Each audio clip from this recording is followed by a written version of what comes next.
Veni Creator Spiritus, et des tuorum visita,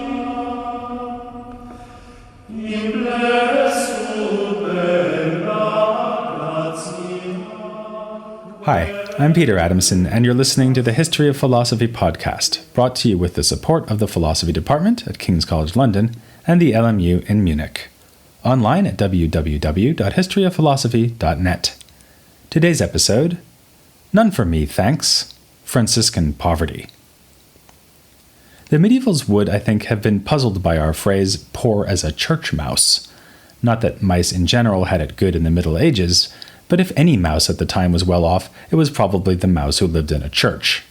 Extraordinary amounts of wealth were held by the church at this time, thanks to centuries' worth of donations from secular rulers who wished to express, or at least be seen to express, piety.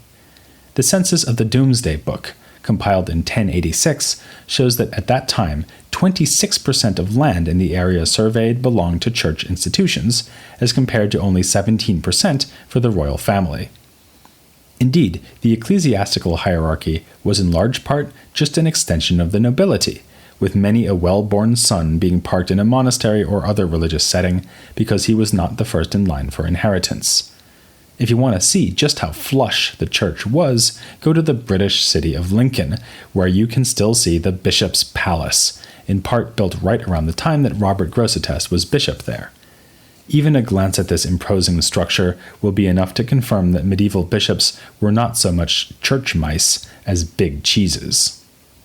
And then came Francis of Assisi. In the sort of gesture pioneered by such ancient heroes of ascetic Christianity as Anthony the Great, Francis abandoned a life of material comfort to devote himself to charity. He lived in deliberate poverty, and the rule of his order demanded that his followers do the same. It reads in part, "Let the friars take nothing for themselves as property, neither house nor place, nor anything else." The Franciscan movement called Christians to greater religious commitment, through preaching, but also by offering themselves as examples of humility and piety. The friars seemed to be everything that the powerful, complacent, and wealthy church was not. But as the order expanded and swelled from a small band of spiritual insurgents to a major religious movement, it became an established institution in its own right. But how could an organization with links across Europe, with buildings and libraries, with a constant flow of income from charitable donations, be staffed by men who owned nothing and were not even allowed to handle money? The very success of the Franciscans' mission threatened to undermine their aspiration to emulate Francis himself. Here lay the seeds of a bitter dispute over the practicality and permissibility of deliberate poverty, which unfolded over several decades in the late 13th and 14th centuries. Critics argued that the Franciscans and other mendicants, notably the Dominicans, were engaged in a counterproductive enterprise, with poverty actually undermining their ability to help the poor and teach religion. Given the obvious and unflattering comparison between the riches of the established religious hierarchy and the ostentatious penury of the Franciscans, we might expect that such criticisms came from bishops and popes who worried that their authority was being undermined. But the earliest critics of the mendicants' vow in the 1250s were motivated by a different political context, one that will be all too familiar to today's professional philosophers: university infighting, especially over the filling of academic positions. We can trace the trouble back to a man who has been flitting in and out of our story for several episodes: Alexander of Hales. We first saw him as the leader of a group of masters who wrote on the Transcendentals, then as the teacher who inspired the young Bonaventure. But if you remember just one thing about Alexander, let it be that he was the first Franciscan to hold a chair at the University of Paris. He already held the chair of theology when, in about 1236, he decided to join the order. Since the Dominicans already held 2 other chairs, this gave the mendicants control over 3 out of 12 chairs in theology at Paris. That alarmed the so-called secular masters, who resented the loss of these posts to the friars. I say so-called because many of these secular masters also took holy orders and could even be priests. Remember that many of them worked in the faculty of theology. Nonetheless, the term secular is often applied to masters who were not mendicants. The seculars were also stung by the mendicants' refusal to show solidarity with them, for instance by failing to join in a teaching strike in 1229. The rivalry found expression in secular objections to the mendicants' vows, with a first significant critique coming from the Parisian master William of Saint-Amour. He would have cause to regret his intervention, since he was condemned in 1256 after the mendicants presented evidence of William's supposedly heretical teachings to the Pope. Before his downfall, William made a number of points against the vow of poverty, and after his condemnation these were echoed and extended by another secular master, Gerard of Abbeville. To some extent, their case rested on plain common sense. The mendicants claimed to be devoted to the care of the poor and would donate their worldly wealth to charity upon joining the order. All well and good, argued William and Gerard, but really effective assistance to the poor requires careful acquisition and management of resources. Charity is a lifelong calling, not something best shown with one spectacular act of self-abnegation. From this point of view, the development of the Franciscan order into a well-established organization with considerable material assets was advantageous, but it was hypocritical for the friars to present themselves as rootless beggars at the same time. Another accusation was that the mendicant ethos was effectively a revival of the ancient Manichaean heresy, which despised the things of the physical world. Humility is well and good, but the refusal to own any possessions at all constituted a degradation of the human, who is, after all, unique among creatures as being fashioned in the image of God. But the most intriguing anti-poverty arguments were those that drew on the legal traditions we surveyed when looking at the work of Gratian in the 12th century. The writings of canon lawyers like Gratian and the legal digest of Justinian were invoked on both sides of the controversy. To see why these texts were relevant, we need to understand better how the mendicants themselves described the legal status of the buildings they lived in, the clothes they wore, the books they read, the food they ate, and so on. They appealed to a distinction between ownership and use. The basic idea is quite simple. Suppose that the device you use to listen to this podcast stops working. To avoid the horrific consequence that you would be unable to get your weekly dose of the history of philosophy, you borrow a similar device from a friend while yours is being fixed. You have physical possession of the device and are free to use it for as long as your friend allows, but you don't own it. Likewise, the Franciscans understood their apparent possessions, in fact, to belong to someone else, namely the Church as a whole, as represented by the Pope. A Franciscan friar, with a place to live, a small library of books, and enough food and storage for the next week, would consider all these things to belong to someone else, even though he is making use of them. Plausible though this rationale may seem, in the long run it would be a hostage to fortune. The rationale depended on the Pope's acknowledging ownership of the order's property. So when, in the 14th century, the Pope turned against the mendicants, the legal justification was potentially undermined. And, in the short run, the distinction between use and ownership presented a tempting target for secular critics. They argued that we may be able to apply the contrast to things like buildings and books, but not food and other items that are consumed in being used. In theory, every time they had dinner, the friars were using food that belonged to someone else. But are you really only using something you don't own if you destroy it in the process? The mendicants may have been poor, but they offered a wealth of arguments in favor of their vow. Numerous Franciscans and Dominicans, including Thomas Aquinas, wrote on the subject, but I'm going to concentrate on Bonaventure and Peter Olivi, the two Franciscans who have been occupying our attention in recent episodes. As Minister General of the Order, Bonaventure was bound to get involved with the issue. Part of his task was to define the implications of the vow more precisely. A treatise aimed at other Franciscans, which may have been written by Bonaventure, answers questions that had been posed about the bounds of acceptable conduct. A friar may own no clothing apart from 2 tunics, and he's allowed to patch one of his tunics to keep it in usable condition. So, would he be allowed to sew his 2 tunics together, treating one as a patch for the other, enabling him to wear 2 layers in winter? Pretty clearly, the friars who asked such questions were not enthusiastically embracing the rigors of asceticism, but when you consider how cold Paris can get in the winter, you can't blame them for asking. As we'll see shortly, Peter Olivi will have no patience for this sort of half-hearted approach, but Bonaventure was inclined to take a more moderate line. Above all, he could hardly define the strictures of poverty in such a way that the institutional mission of the order would be undermined, being, as he was, the head of that institution. So even though he often criticized hypocrisy and backsliding among his fellow friars, he was seen as a moderate within the poverty debate, in contrast to the more zealous Peter Olivi. In a vigorous response to the secular critic William of Saint-Amour, Bonaventure argues for the coherence and legitimacy of the Franciscan way of life. He highlights the spiritual dangers of wealth, which draws us away from God and towards the things of the body. Voluntary poverty is the most powerful way of taming one's desires, comparable to the vow of chastity undertaken in the monastic life. And if, as everyone admits, perfect chastity is better than lesser forms of sexual restraint, then how can one deny that perfect poverty is best? Ownership is inextricably bound to sin. In fact, it became a feature of human life only after the fall from grace. In a state of perfected nature, all things would be held in common. But Bonaventure tempers this potentially radical, even communist, attitude by admitting that mendicancy is not the only way to live a good and Christian life. One objection lobbed at the mendicants was that they were ironically committing the sin of pride, flaunting their poverty with a quite literally holier-than-thou attitude.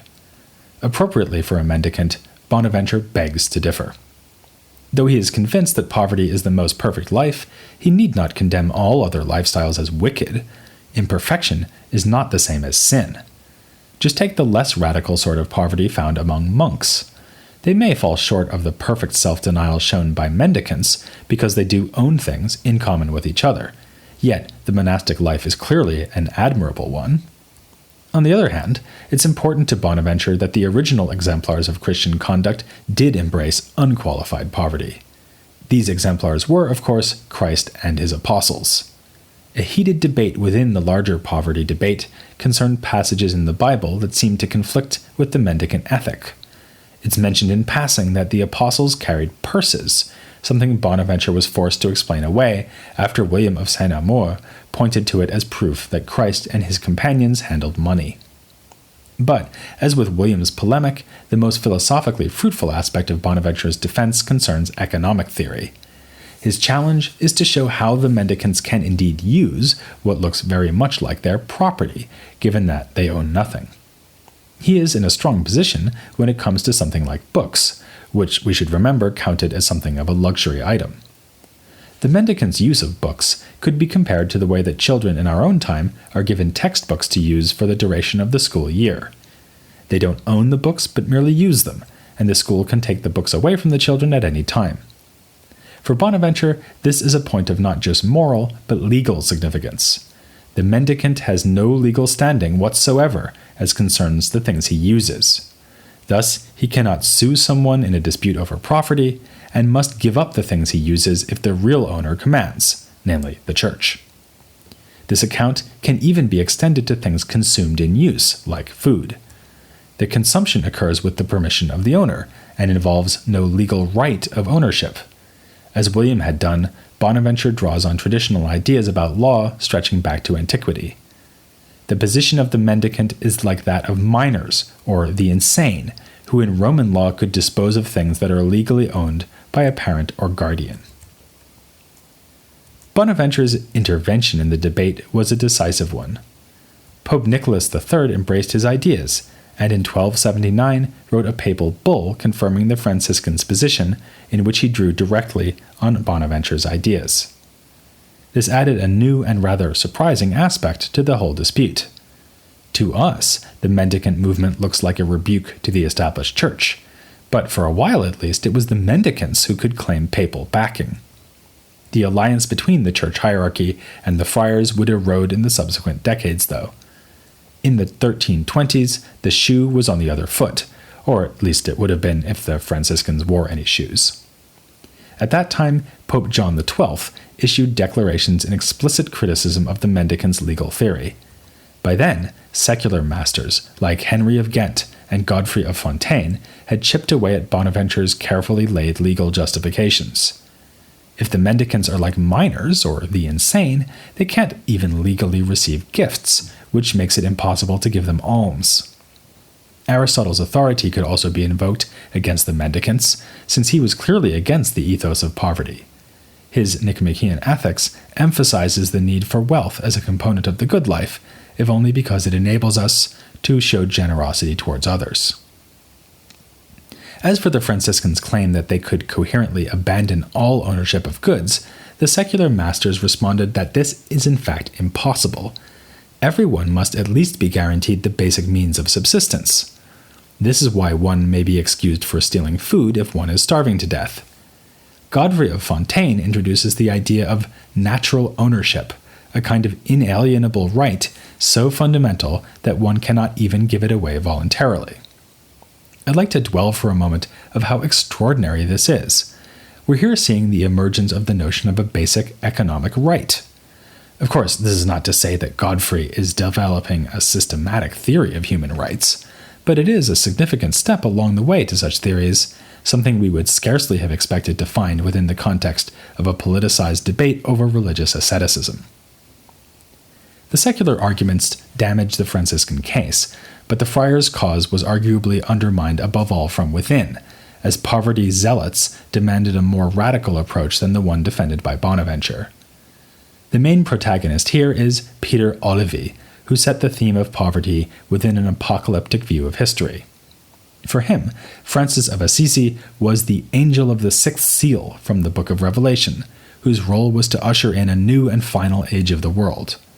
As his followers, the Franciscans were tasked with preparing all of humankind for the end of days, and their utter poverty played a crucial role in this enterprise, since it allowed them to serve as moral exemplars. Like Bonaventure, Olivi vigorously refuted criticisms of mendicancy, but he also turned his fire against other Franciscans, who, among other things, had argued that renunciation of ownership was only implied by their vow rather than included within it. No, insisted Olivi. Renunciation is at the very core of the Franciscan life, and it is of central importance that it grows out of a vow. By taking this vow, the friar performs an act of infinite self-discipline. Indeed, it is doubly infinite.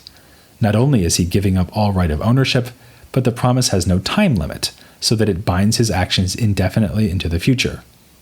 Only with this sort of absolute and endless commitment can a human gain infinite merit.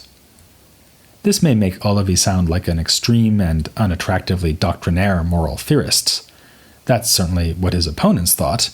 They worried that on Olivi's view, a mendicant would be in constant danger of mortal sin, since enjoyment of even one luxury in a moment of weakness would violate the sacred vow. Yet, when it came to the actual practice of what was called poor use, Olivi showed flexibility. He understood that it would be impossible to give general rules covering all possible circumstances, and encouraged Franciscans to consult their own conscience when considering difficult cases. Here, we may detect a connection to the idea put forward by Bonaventure and others that an indwelling sense of morality, called conscience or synderesis, plays a fundamental role in ethical life. Nonetheless, Olivi's many supporters in the order were attracted not so much by his tolerant approach to individual decisions as by his firm insistence on the centrality of poverty in the Franciscan way of life. His followers formed a camp within the mendicants, fervent in their asceticism and expecting the end of days. But it also won him enemies and led to him being censured in 1283. In the longer term, Olivi's apocalyptic views set zealous mendicancy on a collision course with the papacy. Though he did not name names, he suggested that the end days would feature the appearance of an Antichrist pope. He also hit the churchmen in their apostolically approved purses, asserting that even bishops could and should give up their extensive assets and embrace the mendicant way. Even after his death, Olivi was celebrated as a great spiritual figure by some, while others condemned him as a heretic. The zealot camp within the order would eventually face papal suppression, with 4 friars being burned alive for their intransigence in 1318. A year earlier, Pope John XII had written in some exasperation that, while poverty is great, unity is greater. With that, we'll leave the Franciscans for a time. In fact, for a little while, I'm leaving you also. I am about to begin my traditional month-long summer break. Unlike a zealous Franciscan, I am hoping to store up quite a few treasures for the future. In upcoming episodes on medieval philosophy, we'll be turning to the other mendicant order, the Dominicans, including Albert the Great and, of course, Thomas Aquinas. But first, I will look at a development outside the mendicant movement and even outside the world of universities and schoolmen that has been occupying our attention recently. I'll be considering the Beguine mystics, Hadewicz and Mechtel of Magdeburg, which will give us another chance to recognize the contribution of women to the history of medieval thought. You can expect that episode on September 27th, 2015.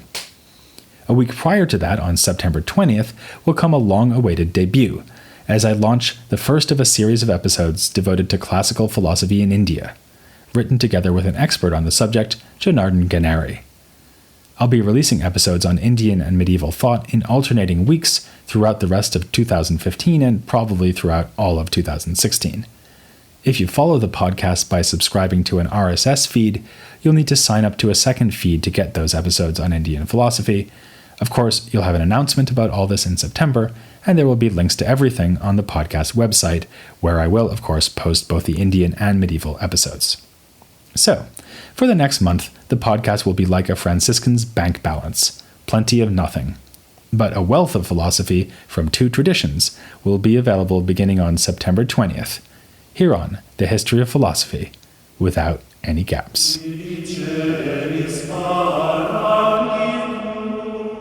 I